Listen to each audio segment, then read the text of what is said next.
Hazrat Muhammad bin Abdul Rahman bin Naufal Qureshi asked Urwa bin Zubair, so he said, the Prophet ﷺ performed Hajj, and Hazrat Aisha radiallahu anha told me to start with the Prophet ﷺ performed ablution and made circuit of the Allah's house.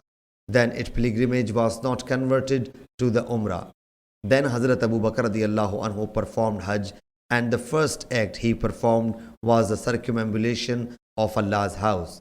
Then it was not converted to Umrah. Afterwards, Hazrat Umar radiallahu anhu did the same.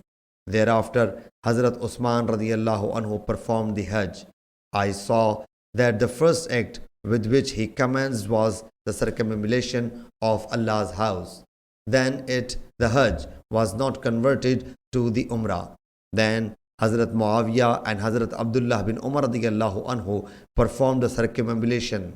Then I performed Hajj in the company of my father, Hazrat Zubair bin Awam, and the first act with which he started was the tawaf of Allah's house.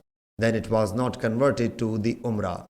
Then I saw the immigrants and the Ansar doing the same, and it was not converted to Umrah. Later in the end, the last person whom I saw was Hazrat Ibn Umar radiallahu anhu, who did not convert it to the Umrah. This is Hazrat Ibn Umar present here.